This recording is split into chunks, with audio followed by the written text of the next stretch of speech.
Hello दोस्तों, आपको एक से बढ़कर एक रोमांटिक रहस्यमय उपन्यास मिलेगा तो चलिए हमारे इस उपन्यास की दुनिया में इससे पहले आप सब कृपया चैनल को सब्सक्राइब करें और लाइक करें जिसे हम और उपन्यास रोज अपलोड कर सकें। टिया राय की बदनामी और मौत। रात की सन्नाटे और जलती हुई खंडहर की हल्की आवाज और छोटी मोटी जानवरों की आहट के साथ ये गाना बेहद डरावना लग रहा था। तीनों थोड़ा दूर आ गए, जहां कुछ ब्लैक कार खड़ी हुई थी। नेति, सुमन और खुशी अंदर बैठ गए। तभी खुशी बोली, वैसे जान ये Roy family Shekhawat family business की किसी प्रोजेक्ट में पार्टनर है शायद। ये तो और भी अच्छी बात है। एक तीर से दो शिकार और उसने टेढ़ी स्माइल करके कहा। अब आगे। उसकी बात सुनकर सुमन और खुशी ने नामे सिर हिला दिया। वो दोनों तो समझ नहीं पा रहे थे कि कोई फैमिली इतना घटिया कैसे हो सकता है कि अपनी ही बेटी को इतना सताए। और आज तक उन दोनों ने कभी नेति की फैमिली को उससे मिलने आते नहीं देखा। नेति ही हॉस्पिटल जाती थी अपने दादाजी और दादी माँ से मिलने के लिए। उसकी दादी माँ नेति से वहीं हॉस्पिटल में मिल लेती थी। वो नेति के लिए हमेशा चिंता और दुख में रहती थी। ऐसे हालात में नेति की शेखावत फैमिली से नफरत करना तो लाजमी है। तभी पैसेंजर सीट पर बैठा 28-30 साल लड़का बोला, बोस हमने वेरीफाई कर लिया, इसमें सिर्फ राय फैमिली ही शामिल था, क्योंकि विनी राय के साथ आपका झगड़ा हुआ था। इसलिए अपनी बेटी की कहने पर उसके डैड सुकांत राय भी बिना जाने कि उनकी बेटी ने उन गैंग को क्या करने के लिए पैसे दिए हैं, वो सब मान गए। जब उन गैंग ने इतनी छोटी काम को लेने से मना कर दिया तो सुकांत राय ने उस लीडर को धमकाया, तो वो लीडर भी मान गया। वो लीडर तो पहले से ही कितनी मासूम जिंदगी को बर्बाद कर चुका है। उसकी बात सुनकर नेति हंसते हुए बोली, तो सुकांत राय अपनी बेटी से बेहद प्यार करता है ना? क्या होगा अगर उसकी वही बेटी रातों रात फेमस हो जाए? तब तो वो अपनी बेटी पर और भी गर्व करेगा और प्यार करेगा, राइट? सुमन और खुशी समझ गई कि वो क्या कह रही है। दोनों ने भी मुस्कुरा दिया। थोड़ी देर में उनका कार एक विला के सामने आकर रुका। तीनों बाहर चले गए तो सभी कार सामने वाले बिल्ला के तरफ चले गए। नेति की सारे टीम मेंबर उसके बिल्ला के सामने ही रहते हैं ताकि जब भी जरूरत हो वो उनकी मदद कर सके। तीनों फिंगरप्रिंट देकर घर के अंदर चले गए। विला बेहद बड़ा और खूबसूरत था। घर में 2 लोग थे जो घर का काम करते थे और एक सैफ बस। नेति को आपने आस-पास इतने ज्यादा लोगों को रखना पसंद नहीं था, वो भी आपने प्राइवेट प्लेस में। थोड़ी देर में तीनों ने डिनर कर लिया और एक दूसरे को गुड नाइट बोलकर आपने रूम में चले गए। सुबह का वक्त। आज सुबह से एक न्यूज पूरे सोशल मीडिया पर छाया हुआ था। ये न्यूज था टिया राय के बारे में, जिसे लगभग हर कोई जानता था क्योंकि स्कूल में वो बेहद फेमस थी। एक तो करोड़पति राय फैमिली की इकलौती बेटी जो इंडिया की टॉप फैमिलीज में आते थे, ऊपर से वो बेहद खूबसूरत भी थी। उन लोगों ने उसे प्रिंसेस की तरह बड़ा किया था। वो जो भी चाहती हमेशा उसे पूरा किया जाता था। आज तक टिया राय ने बेहद सारी गुनाह किया था। स्कूल में भी उसने कई सारी मिडिल क्लास फैमिली की बच्चों को बुली किया था। 2 बच्चों की तो जान चली गई थी उसकी वजह से, क्योंकि टिया और उसकी दोस्तों ने उन लड़कियों की जबरदस्ती गंदी फोटो लेकर स्कूल की फोरम में डाल दिया था। पर इस केस को भी टिया के डैड सुकांत जी ने संभाल लिया। उस अकाउंट को उन्होंने फेक प्रूफ कर दिया और कोर्ट में साबित कर दिया कि वो 2 लड़कियों ने खुद ही फोटो डाला है फेमस होने के लिए। वो दोनों लड़कियां ही मिडिल क्लास फैमिली से थी, इसलिए वो दोनों इसे सहन नहीं कर पाई और सुसाइड कर लिया। जब उन दोनों की पेरेंट्स ने टिया पर केस किया तो सुकांत राय ने उन्हें धमका कर चुप कर दिया और इस सिटी से बाहर जाने के लिए मजबूर कर दिया। स्कूल में टिया टॉप 10 में आती थी, खूबसूरती में कई लड़के उसे पसंद करते थे। पर जब से 6 महीने पहले नेति ने वहां ट्रांसफर लिया तब से लगभग सभी लड़के सिर्फ उसके पीछे पड़े हुए थे। उसका गुस्सा टिया नेति पर निकालना चाहती थी। नेति की सिंपल एटायर को देखकर वो सोचती थी नेति एक गरीब फैमिली की बच्ची होगी, इसलिए उसने कई बार नेति को टारगेट किया था, पर हमेशा नेति उसे थापड़ मार कर निकल जाती थी। बार बार आपने स्कूल के बच्चे और लड़कों के सामने इंसल्ट होने के बाद टिया और भड़क गई और एक गैंग को ही नेति के साथ गलत करके मारने के लिए भेज दिया। और उसका बाप वो तो था ही अंधा अपनी बेटी के प्यार में। उसने भी उसकी बात मान लिया। सुबह से सब टिया को सोशल मीडिया पर गालियां दे रहे थे, क्योंकि टिया की दूसरों को बुली करते टाइम की वीडियो और अलग अलग लड़कों के साथ क्लब में किस करते हुए और गलत काम करने की वीडियो भी एक साथ वायरल हो रही थी। लोग तो सोशल मीडिया पर राय फैमिली को भी गालियां दे रहे थे और उनकी घटिया परवरिश पर सवाल उठा रहे थे। ये कितनी बेशर्म लड़की है जिसे अलग अलग लड़कों के साथ सोना पसंद है। आखिरकार राय फैमिली ही घटिया है, तो उनकी परवरिश अच्छी कैसे हो सकती है? क्या 1 साल पहले जो 2 लड़कियों के साथ हुआ था, कहीं वो सब भी सच तो नहीं है? इनका क्या भरोसा प्रूफ को सुकांत राय ने अपनी बेटी को बचाने के लिए बदल दिया होगा। हाँ, न्यूज आया था तब उन दोनों लड़कियों ने सुसाइड कर लिया था। बेचारी लड़कियां, मुझे उन दोनों के लिए दुख हो रहा है। वही एक बड़े से घर में किसी की रोने की आवाज आ रही। ये राय विला था। हॉल में टिया राय बैठकर मगरमच्छ के आंसू बहा रही थी। वो रोते हुए अपने डैड को देखते हुए बोली, डैड कुछ करके इस वीडियोस को हटा दीजिए।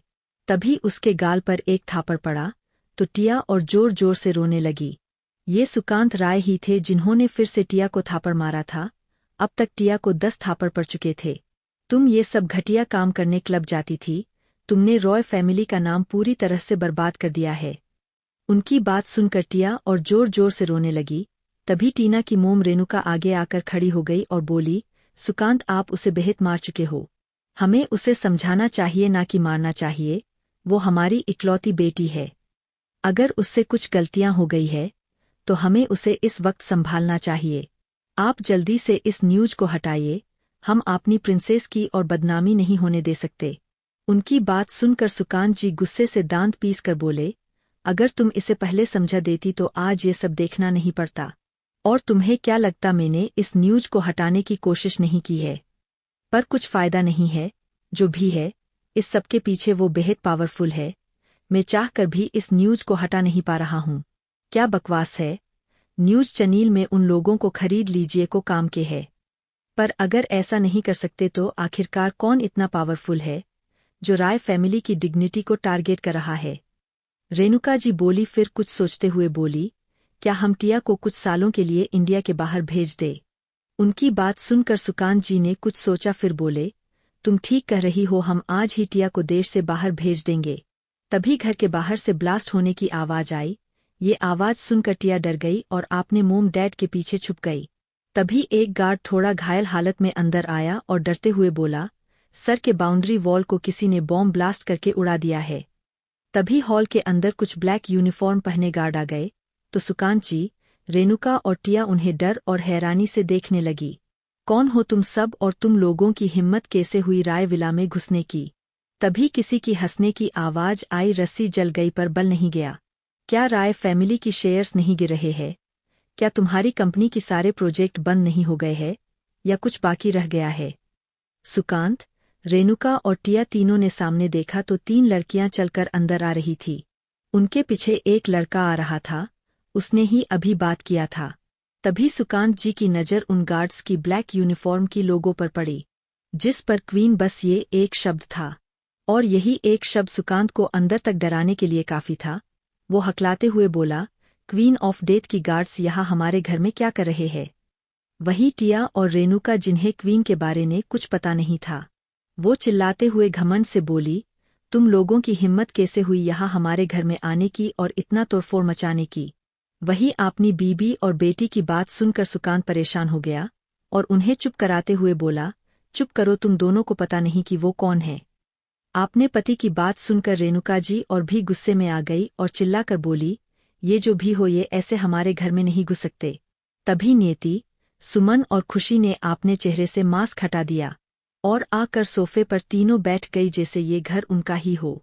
वही उन तीनों, खुशी, नेति और सुमन को देखकर टिया हैरान हो गई और चिल्लाते हुए बोली, तुम तीनों मेरे घर में क्या कर रहे हो? और तुम घटिया लड़की, अब तक तो तुम्हें मर जाना चाहिए था ना, फिर तुम जिंदा कैसे हो? नेति खतरनाक स्माइल करते हुए बोली, मैं तो जिंदा हूं, तुम्हारी सांसें जब तक बचेगी इसका मैं कुछ को नहीं सकती। अब जाकर सुकांत को समझ आया कि वो न्यूज क्यों नहीं हटा पा रहा है। उसने उस छोटी लड़की की हाथ में गन को देखा जो क्वीन की रानी के नाम से फेमस थी, जिसे खुद क्वीन ने डिजाइन किया था, और उसकी उंगली में वो रिंग जो माफिया क्वीन की थी। मतलब ये छोटी सी लड़की माफिया क्वीन है। उसने कल फोटो देखा था जब उसकी बेटी एक गैंग को इस लड़की को मारने के लिए सुपारी दे रही थी। मतलब उसकी बेटी ने उसे मारने के लिए पैसे दे दिया, जो खुद मौत की देवी है। वो जल्दी से घुटनों के बल बैठ गया। आज सुबह से जो उसके साथ हो रहा था वो क्वीन की वजह से हो रहा था। क्वीन, हमें माफ कर दीजिए, मेरी बेटी अभी नादान है। उसे नहीं पता कि क्या करना चाहिए क्या नहीं। प्लीज मेरी बेटी को छोड़ दीजिए, चाहे तो मैं आपने नाम पर मेरे आधे प्रॉपर्टी कर दूंगा। वही आपने डैड को घुटनों के बल बैठा हुआ देख कर टिया हैरान थी, रेणुका जी भी हैरान थी। वो इतने बड़े फैमिली के हेड थे, उसके कई बड़े फैमिली की दोस्त भी थे, फिर भी वो इस छोटी 16-17 साल की लड़की के सामने घुटनों के बल बैठे हैं। और अभी अभी सुकांत ने इस लड़की को क्वीन कहा। कुछ सोचकर दोनों माँ बेटी हैरानी से नेति को देखने लगी। क्या ये छोटी लड़की वो अफवाह वाली माफिया क्वीन है, जो पूरे माफिया वर्ल्ड को अपने पैरों में झुका कर रखती है? तभी नेति भयानक तरीके से हंसने लगी और बोली, तुम्हें लगता तुम्हारे उस डूबती हुई 2 कौड़ी की कंपनी में मुझे इंटरेस्ट है? मैं तो उसे तुम्हें मार कर भी ले सकती हूँ, पर क्या तुमने उन लोगों को छोड़ा था जिससे तुम्हारी बेटी उलझी थी? क्या तुमने उन 2 लड़कियों को छिड़ा जो तुम्हारी बेटी की वजह से अपनी जान गंवा बैठे? नहीं ना, तो अपनी बेटी की मौत को भी एंजॉय करो, फिर तुम दोनों भी अपनी बेटी के साथ ऊपर जाओ। इतना कहकर नेति ने अपने असिस्टेंट रचित को इशारा किया, तो उसने एक पैकेट बढ़ा दिया। सुमन ने उस पैकेट को ले लिया और टिया की तरफ बढ़ गई। नहीं, तुम ऐसा नहीं कर सकती, मैं राय फैमिली की इकलौती प्रिंसेस हूँ, वो गुस्से और डर से चिल्लाने लगी। कुछ गार्ड ने सुकांत और रेणुका को पकड़ लिया, वो बस चिल्लाकर अपनी बेटी को छोड़ने की रिक्वेस्ट कर सकते थे। तभी एक गार्ड ने टिया को पीछे जाने से रोक दिया। सुमन ने उस पैकेट से ड्रग्स निकाला और टिया की मुंह में जबरदस्ती भर दिया। खुशी उसके सामने आकर बोली, तुम्हें बेहद शौक है ना मिडिल क्लास लड़कियों को जबरदस्ती ड्रग्स देकर उनकी घटिया फोटो खींचकर वायरल करने का। अब तुम्हें भी उसी तरह मौत मिलेगी। सुमन ने पूरा पैकेट टिया के मुंह में भर दिया। टिया गार्ड से छूटने के लिए छटपटा रही थी। ऊपर से ड्रग्स की वजह से उसे ऐसा लग रहा था जैसे उसकी नसें फट जाएगा। प्लीज मेरी बेटी को छोड़ दो, तुम्हें जो चाहिए हम देने के लिए तैयार है। रेणुका जी अपनी इकलौती बेटी को खोने की डर से चिल्लाई। तुम्हारे पास मुझे देने के लिए कुछ भी नहीं है। वैसे भी आज तक जिसने मेरा फेस देखा गई वो कभी जिंदा नहीं बचा है। तुम दोनों भी अपनी बेटी के साथ जाओगे? इतना कि नेति ने टिया को देखा जो छटपटा रही थी। फिर उस पर गोली चला दिया। एक पल में ही टिया बेजान होकर नीचे गिर गई। अभी के लिए इतना ही, मिलते हैं अगले चैप्टर में। तब तक के लिए stay happy and healthy. Please like, share, comment, review जरूर दीजिए ताकि मुझे आगे स्टोरी लिखने में मोटिवेशन मिले। राय फैमिली की मौत, क्वीन का खौफ। प्लीज मेरी बेटी को छोड़ दो, तुम्हें जो चाहिए हम देने के लिए तैयार है। रेणुका जी अपनी इकलौती बेटी को खोने की डर से चिल्लाई। तुम्हारे पास मुझे देने के लिए कुछ भी नहीं है। वैसे भी आज तक जिसने मेरा फेस देखा है वो कभी जिंदा नहीं बचा है। तुम दोनों भी अपनी बेटी के साथ जाओगे?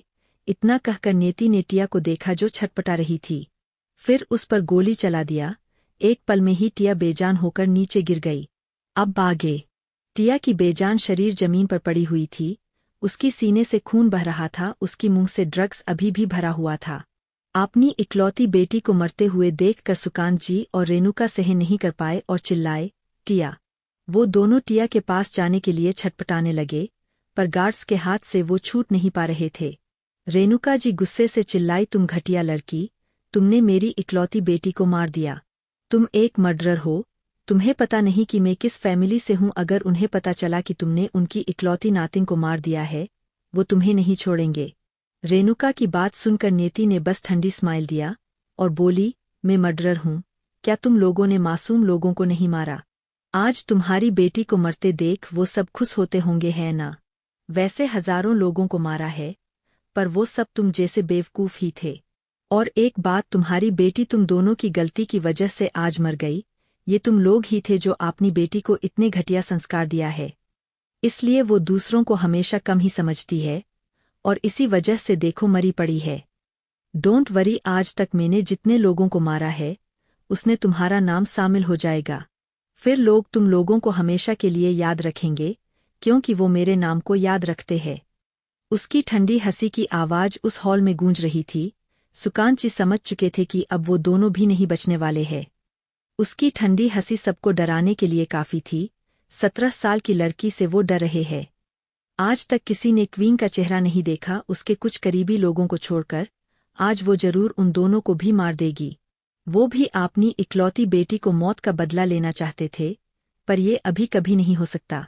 तभी तभी उन्हें कुछ याद आया। फिर वो नेति की तरफ देखकर बोला, क्वीन, भले ही आप माफिया की क्वीन हो, पर मेरा भी बेहद सारे माफिया और बिजनेस फैमिलीज के साथ कांटेक्ट है। अच्छा, तो तुम सोचते हो मैं उन चिटियों के लिए तुम्हें छोड़ दूंगा?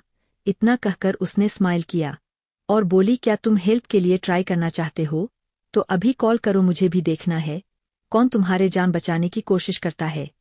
इतना सुनते ही सुकांत राय ने जल्दी से घुटनों के बल चलकर टेबल के पास आया और अपना फोन उठाया। भले ही उसे आज अपनी सारी प्रॉपर्टी देनी पड़े, पर अगर वो बच जाए तो उसे अपनी प्यारी इकलौती बेटी की मौत का बदला लेने का कभी तो एक मौका मिलेगा। उसने किसी को कॉल लगाया तो उधर से एक भरी आवाज आई, हेलो। ये आवाज सुनकर सुकांत जल्दी से बोला, मिस्टर पाठक, मुझे आपकी मदद चाहिए, प्लीज मेरी मदद कीजिए।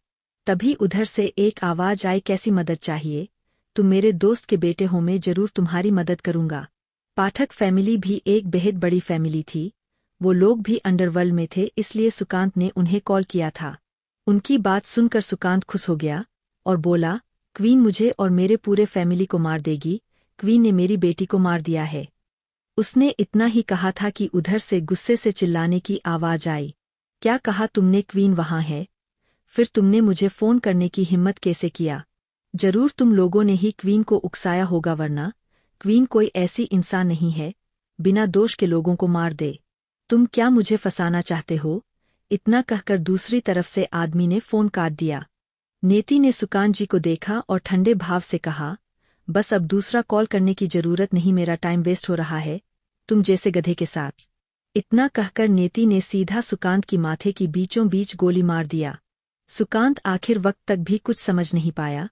वही पहले अपनी प्यारी बेटी फिर अपने पति दोनों को मरते हुए देखकर रेणुका जी चिल्लाई, नहीं नहीं, तुमने मेरे पति मेरी बेटी को मार दिया, मैं तुम्हें नहीं छोड़ूंगी। इतना कहकर वो नेति की तरफ गुस्से से भागी। उसने अपनी बेटी की हर गलती को बढ़ावा दिया था, क्योंकि उसकी बेटी उसके लिए सबसे प्यारी थी। बेटी होने के बाद वो कभी दूसरी बार मां नहीं बन पाई, इसलिए वो अपनी बेटी को हर वो चीज देती थी जो उसे चाहिए। उसकी हर जिद पूरी करती थी, चाहे वो अच्छा हो या बुरा। उसने कई बार अपनी बेटी की किए क्राइम को भी छुपाया था, चाहे वो क्राइम कोई मर्डर ही क्यों ना हो। और आज एक पल में उसकी बच्ची, पति सब मर गए, पर वो नेति तक पहुंच पाती। नेति ने उस पर गोली चला दिया, उसकी बॉडी वही अपने पति के आगे गिर पड़ी। नेति ने घिन से उन तीनों को देखा, फिर अपना मास्क पहनकर वहां से चली गई। उसके पीछे पीछे सुमन और खुशी भी चले गए। वहीं बाहर कुछ लोग तमाशा देख रहे थे। ये एक हाई रिच सोसाइटी था। यहाँ लगभग सभी बड़ी बड़ी बिजनेस फैमिलीज के लोग रहते थे। सबने माफिया क्वीन की गार्ड्स को पहचान लिया था। किसी को समझ नहीं आ रहा था कि माफिया क्वीन ने रॉय फैमिली पर क्यों अटैक किया। एक तो सुबह से राय फैमिली न्यूज में छाया हुआ था, ऊपर से उनकी कंपनी भी डूबने की कगार पर थी। सब समझ गए थे कि जरूर सुकांत जी फैमिली में से किसी ने क्वीन को भड़काया है, जिस वजह से क्वीन ने एक ही पल में उन्हें इस तरह बर्बाद कर दिया है। तभी कुछ गार्ड्स बाहर आए। उनके बीच एक लड़की ब्लैक जीन्स, ब्लैक ओवरकोट में ब्लैक मास्क लगाए बाहर आ रही थी। उसकी हाथ में एक गन और उंगली में वो रिंग जिसे लगभग हर कोई जानता था। सब समझ गए कि वही लड़की माफिया क्वीन है। सभी गार्ड्स ने उन्हें घेर लिया और नेति और सुमन, खुशी तीनों कार में बैठ गए। बाकी सभी गार्ड भी आकर कार में बैठ गए। उनकी कारों का काफिला वहां से चला गया। ए भगवान, mafia queen, the queen of death यहाँ खुद आई थी। इन राय फैमिली ने ऐसा क्या कर दिया कि क्वीन यहाँ खुद आ गई? इन लोगों ने क्वीन को कैसे नाराज कर दिया कि क्वीन ने पूरी तरह से इन्हें बर्बाद कर दिया? क्या ये किसी तरह टिया राय से जुड़ा हुआ मैटर है? तभी सबकी फोन एक कुछ नोटिफिकेशन आने लगा। सबने एक साथ फोन खोला तो उसमें टिया की और भी कई गुना का कांड था, जिसमें टिया ने 2 लड़कियों को जबरदस्ती ड्रग्स देकर उनकी बिना कपड़ों की फोटो खींचकर फोरम में अपलोड कर दिया था, जिस वजह से उन दोनों लड़कियों ने सुसाइड कर लिया। फिर सुकांत ने धमकाकर उनकी फैमिली को सिटी से बाहर कर दिया और एक और लड़के को टिया ने बुली करते हुए पानी में धक्का दे दिया था, जिस वजह से वो मर गया था। तब भी सुकांत ने इस केस को रफा दफा कर दिया था। ये सब देखकर किसी को कुछ समझ नहीं आया कि क्या कहे। फिर लास्ट में एक वीडियो था जिसमें टिया एक गुंडे जैसे दिखने वाले आदमी को धमका रही थी, मैंने तुम्हें पैसे दिया है तो तुम्हें मेरा काम करना होगा। उस लड़की को उठाकर उसकी रेप करो और उसे मार डालो। उसके नीचे एक लाइन था, जो भी क्वीन के किसी भी लोगों को टारगेट करेगा उसकी मौत और भी भयानक होगी। क्या हो रहा है? क्या टिया ने क्वीन की किसी आपने लोगों को हार्म किया है, जिस वजह से क्वीन इतने गुस्से में है?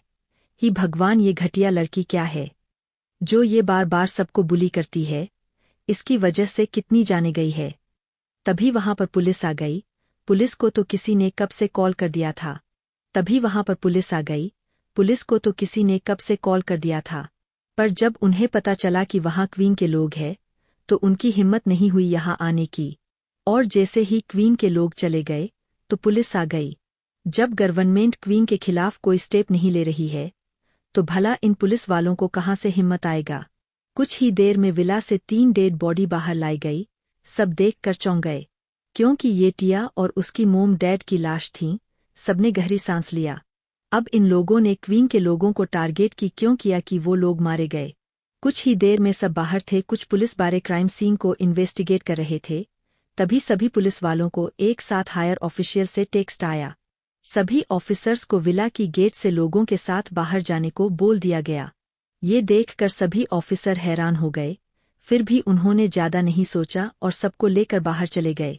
बाहर की लोगों को भी थोड़ी दूर में जाने के लिए बोल दिया।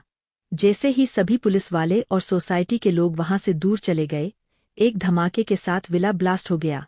ये देखकर सब डर से कांप गए। अच्छा हुआ कि वो सब वहां से दूर आ गए। सच कहते हैं सब क्वीन आपने पीछे कभी भी कोई क्लू नहीं छोड़ती है। वहीं नेति, सुमन और खुशी आपने विला में थे, हॉल में बैठे हुए थे। तभी खुशी बोली, राय फैमिली की बर्बाद होने की वजह से वो जो प्रोजेक्ट शेखावत फैमिली के साथ कर रहे थे वो रुक गई है। और इससे कम से कम शेखावत फैमिली 80 करोड़ का लॉस होगा। ये सुनकर नेति की होंठों पर एक सरकास्टिक मुस्कान आ गई। ये लॉस ज्यादा नहीं है, ऐ ना। शेखावत फैमिली से किसी को हार्ट अटैक नहीं आएगा। इस लॉस को वो लोग मैनेज कर लेंगे, राइट? क्योंकि उन्हें तो आगे और भी बड़े बड़े धमाके देखने हैं।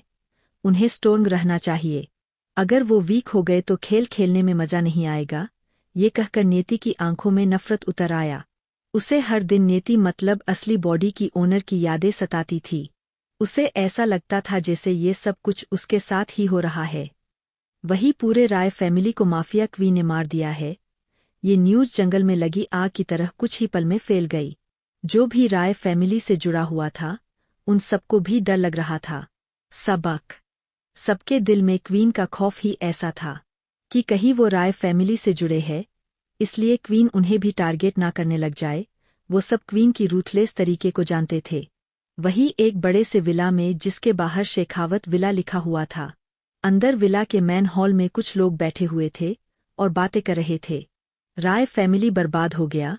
माफिया क्वीन ने उनकी फैमिली को बुरी मौत दी है। इस बार राय फैमिली की मौत और बंकरुप्त होने की वजह से हम बेहद बड़ा लॉस हुआ है। शेखावत फैमिली, मेरी प्रिंसेस, कि कहीं वो राय फैमिली से जुड़े हैं, इसलिए क्वीन उन्हें भी टारगेट ना करने लग जाए। वो सब क्वीन की रूथलेस तरीके को जानते थे। वही एक बड़े से विला में, जिसके बाहर शेखावत विला लिखा हुआ था। अंदर विला के मैन हॉल में कुछ लोग बैठे हुए थे और बातें कर रहे थे। राय फैमिली बर्बाद हो गया। माफिया क्वीन ने उनकी फैमिली को बुरी मौत दी है। इस बार राय फैमिली की मौत और बंकरुप्त होने की वजह से हमें बेहद बड़ा लॉस हुआ है। अब आगे, एक लड़के ने गहरी सांस लेकर कहा। वही वहां बैठे सबने उस लड़के की बातों में हाँ में सिर हिला दिया। छोड़ो, ये कोई बड़ी बात नहीं है। 80 करोड़ हमारे लिए कुछ भी नहीं है। बस प्रॉब्लम ये है कि क्वीन ने उस प्रोजेक्ट को भी रुकवा दिया है, जिस प्रोजेक्ट में रॉय फैमिली पार्टनर था। वरना हम दूसरे पार्टनर ढूंढ कर उस प्रोजेक्ट को फिर से शुरू कर सकते थे। आइए जानते हैं शेखावत फैमिली के बारे में। इस फैमिली के हेड है बिस्वानाथ शेखावत, नेति के दादाजी, जो नेति से बेहद प्यार करते थे, पर अभी उनकी ट्रीटमेंट चल रही है। उनकी उम्र 75 साल है। बिस्वनाथ शेखावत की वाइफ मिसेस पार्वती विश्वनाथ शेखावत, उम्र 72 साल। ये भी नेति से बेहद प्यार करती है, पर आपने पति की कोमा में होने की वजह से उनकी भी तबीयत खराब रहती थी। पर अब थोड़ी बेहतर है, क्योंकि नेति की ट्रीटमेंट की वजह से विश्वनाथ जी जल्दी ही रिस्पॉन्स करने लगे हैं। बिस्वनाथ जी और पार्वती जी का बड़ा बेटा विपुल शेखावत, नेति के डैड, उम्र 54 साल, पर ये नेति को बिल्कुल भी पसंद नहीं करते हैं। इनकी पहली पत्नी रीना शेखावत, जिनकी डेथ हो गई थी बेटी को जन्म देते वक्त। इनके और इनकी पहली पत्नी के 3 बच्चे हैं, जिन्हें ये सबसे ज्यादा प्यार करते हैं, और सबसे ज्यादा तो अपनी बेटी से। उनकी दूसरी पत्नी सीखा शेखावत नेति की मां, पर ये नेति को पसंद नहीं करते हैं। इनके लिए उनके 3 बच्चे ही सब कुछ है। जब रीना जी की मौत हुई थी, उसके बाद विपुल जी ने सीखा जी से शादी किया था ताकि वो उनकी तीनों बच्चों को संभाल ले। पर उन दोनों को धीरे धीरे वक्त से साथ प्यार हो गया और उसके बाद नेति पैदा हुई। पर ये दोनों ही नेति को पसंद नहीं करते हैं। अगर दादी माँ जिस ना करती तो सीखा जी तो नेति को कोख में ही मार देती। फिर आते हैं विश्वनाथ जी और पार्वती जी के छोटे बेटे नीरज शेखावत, उम्र 52 साल। उन्हें नेति से कोई दिक्कत नहीं है। वो नेति को पसंद करते हैं, पर उन्हें नेति से कोई लगाव नहीं है। ये भी अपने भाई के साथ मिलकर बिजनेस संभालते हैं। नीरज शेखावत की वाइफ सरिता शेखावत, ये सीखा जी के साथ घर संभालती है। इन्हें भी नेति पसंद नहीं है, क्योंकि इनकी हिसाब से नेति रूही की जगह लेना चाहती है। नीरज जी और सरिता जी का एक बेटा है जय शेखावत, उम्र 22 साल। इन्हें अपनी फैमिली से ज्यादा लगाव नहीं है, पर इन्हें सब प्यार करते हैं। ये थोड़ा मस्त मौला टाइप के इंसान है। ये पहले आपने ननिहाल में रहते थे, जिस वजह से ये नेति से कभी मिले नहीं है। 5 साल की उम्र में जब नेति को हॉस्टल भेज दिया गया, उसके बाद ये आपने ननिहाल से वापस आ गए थे, पर नेति से कभी नहीं मिले। ना ही घर में नेति के बारे में कोई बात करता है, इसलिए इन्हें नेति के बारे में ज्यादा कुछ पता नहीं है। सब इन सालों में भूल चुके थे कि नेति नाम की कोई बेटी भी है इस घर की। और अभी जिसने लॉस के बारे में कहा था वो अमृत शेखावत था। वो सब बैठकर बातें कर रहे थे, तभी दादी माँ लिफ्ट से नीचे आया और फैमिली वालों की तरफ बिना देखे ही बटलर से बोली, रामू 4th फ्लोर में रूम को तैयार कर दो। रामू जो थोड़ी दूर खड़ा था वो पार्वती जी की तरफ देखकर बोला, जी ठीक है मैडम, मैं अभी तैयार करवा देता हूँ। तभी दादी माँ बोली, और हाँ रूम का थीम ब्लैक और ग्रे रखना, कोई ज्यादा एड मत करना, मेरी प्रिंसेस को सिर्फ ब्लैक और ग्रे ही पसंद है, उसे ज्यादा भड़कीला रंग पसंद नहीं है। रामू ने हाँ में सिर हिला दिया और वहां से चला गया। तभी सीखा जी कंफ्यूजन से बोली, माँ आप किसके लिए ऊपर रूम रेडी करवा रहे हैं? और प्रिंसेस को तो पिंक कॉम्बिनेशन पसंद है, तो फिर आपने ब्लैक ग्रे थीम की डेकोरेशन करने को क्यों कहा? उनकी बात सुन मार बाकी सबकी आंखें भी पार्वती जी पर टिक गई। आज सालों बाद वो उनकी चेहरे पर थोड़ी खुशी देख रहे थे, जिसका रीजन किसी को नहीं पता था। वही सीखा जी की बात सुनकर पार्वती जी की आंखें ठंडी हो गई। वो ठंडी नजरों से उन्हें घूरते हुए बोली, सीखा तुम्हारी यादाश्त शायद चली गई है, इसलिए तुम भूल गई हो कि इस घर में एक और बेटी है, जिसका नाम नेति शेखावत है। मैं अपनी प्रिंसेस नेति के लिए रूम रेडी करवा रही हूँ, ना कि रूही के लिए। वैसे तुम तो हो ना रूही के लिए सब कुछ करने के लिए। जो अपनी सगी बेटी से प्यार ना कर पाई, वो तुम जैसी माँ मेरी प्रिंसेस डिजर्व भी नहीं करती। वो तुमसे अच्छी माँ डिजर्व करती थी। सालों बाद मेरी बच्ची मेरी बात मानकर इस घर में आने वाली है। अगर इस बार किसी ने उसे कुछ भी कहा तो मुझसे बुरा कोई नहीं होगा, पर माँ आप जानती हो ना वो लड़की कैसी है। अगर उसने फिर से कुछ किया तो क्या होगा? अगर उसने हमारी प्रिंसेस को गिर से चोट पहुंचाई तो क्या होगा? विपुल जी ने थोड़े गुस्से से कहा। उनकी बात सुनकर दादी माँ हंसते हुए बोली, प्रिंसेस एक बेटी तुम्हारे लिए प्रिंसेस है, और दूसरी बेटी कुछ नहीं, उसके लिए सबकी मन में नफरत है। क्या बात है, तुम जैसा बाप तो भगवान किसी को ना दे। काश मेरी नेति बेटी कहीं और जन्म लेती तो तुम जैसे घटिया माँ बाप तो उसे नहीं मिलते। और हाँ, अपनी प्रिंसेस की अगर इतनी चिंता है तो अपनी प्रिंसेस को तुम इस घर से भेज दो ताकि वो सेफ रहे। ये घर और सब कुछ अभी भी मेरे पति का है, इसलिए अपना जुबान चलाना बंद करो। इतना कहकर वो सबको घूरते हुए वो वहां से चली गई। सबका मुंह काला पड़ गया था। वही अपनी माँ की बात सुनकर विपुल जी और सीखा जी का सिर शर्मिंदगी से झुक गया था। क्या वो सच में इतने बुरे माँ बाप है? पर गलती तो नेति की है, उनकी नहीं, ये सोचकर उन्हें गुस्सा आ रहा था। वही सबसे ज्यादा तो अर्जित का मुंह बन गया था। इस वक्त रूही वहां होती तो नेति की आने की बात सुन मार जरूर डर जाती। अर्जुन ने सबको देखकर कहा, तो सबको अब रूही की चिंता होने लगी। नहीं, मैं उसे अपनी बच्ची के साथ इस बार कुछ भी नहीं करने दूंगी, सीखा जी ने गुस्से से कहा। रिलैक्स मोम, वो कुछ नहीं करेगी शायद, वैसे भी वो अभी 18 साल की होने वाली है, वो बच्ची नहीं रही है अब। शायद सुधर गई होगी, अमृत कुछ सोचते हुए बोला। तो अरिजित बोला, ठीक है पहले देखते हैं कि वो क्या करत। तो अरिजित बोला, ठीक है पहले देखते हैं कि वो क्या करती है, उसके बाद अगर उसने फिर से प्रिंसेस को चोट पहुंचाया तो हम उसे छोड़ेंगे नहीं। मैं उसे जरूर एक अच्छा सबक सिखाऊंगा। वहीं जय मन ही मन बोली, ओहो तो वो लिटिल सिस्टर आ रही है, जिसके बारे में मैं दादी माँ से पहले सुना था। इंटरेस्टिंग। वही आपने विला में नेती आपने लैपटॉप में ये सब देख रही थी। उसकी चेहरे पर मस्ट्रियस स्माइल आ गई। वो हंसते हुए बोली, हा हा हा, जब तूफान आता है तब आपने साथ सब कुछ उड़ा ले जाता है, और ये बेवकूफ लोग मुझे सबक सिखाएंगे। बस तुम लोगों की चैन की जिंदगी खत्म, अब हर दिन हर रात तुम सब बेचैन रहोगे, सुकून की सांस लेना भी मुश्किल हो जाएगा। तुम चिंता मत करो नीति, तुमने मुझे अपनी बॉडी दिया है तो तुम्हारा बदला लेना तो बनता है। तभी सुमन और खुशी उसके पास आ गए और बोले, जान क्या तुम श्योर हो कि तुम्हें उन घटिया लोगों के पास जाना है? ये लोग तो बस जहर उगलते रहते हैं तुम्हारे खिलाफ। हमें तुम्हारे लिए चिंता नहीं हो रही है, हमें तो बस उन लोगों की चिंता हो रही है, कहीं वो एक गलत वर्ड बोले और तुम्हारे हाथ में रानी प्रकट हो जाए और तुम उन सबकी लाश बिछा दो। ये कहकर सुमन और खुशी दोनों एक दूसरे को हाई फाई देकर हंसने लगे। तो नेति अपनी गर्दन को टेढ़ी करके बोली, इतनी आसान मौत, ऐसा कैसे हो सकता है? मुझे उन्हें मौत नहीं उससे भी बदतर सजा देनी है। मौत बेहद आसान है, उन्हें भिखारी बनाने का ख्याल कैसा रहेगा? 000। या हर दिन उन्हें धीरे धीरे तड़पाना है, जैसे स्लो एंटीक पॉइजन जो इंसान को अंदर से धीरे धीरे खोखला करता है, ठीक वैसे ही।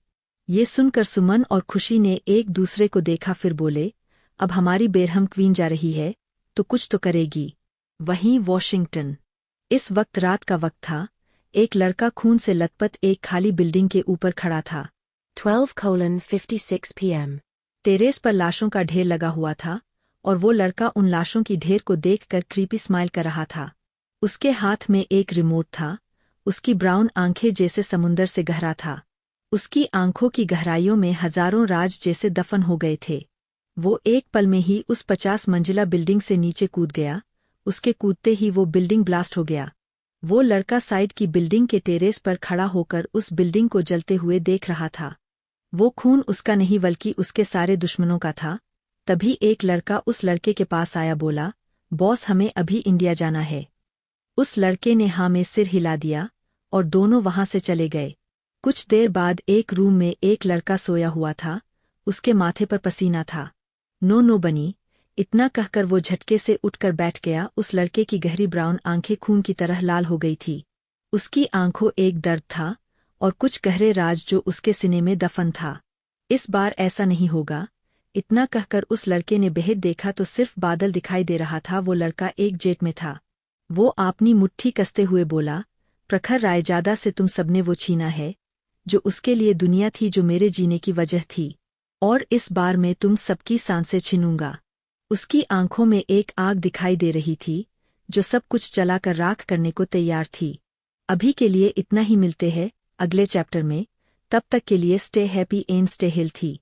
Please like share comment review जरूर दीजिए ताकि मुझे आगे स्टोरी लिखने में मोटिवेशन मिले। आगे क्या होगा जानने के लिए जुड़े रहिए मेरे साथ और पढ़ते रहिए मेरी कहानी रीइंकार्नेशन माफिया क्वीन सिर्फ Chanel Nouvelle qui bat père.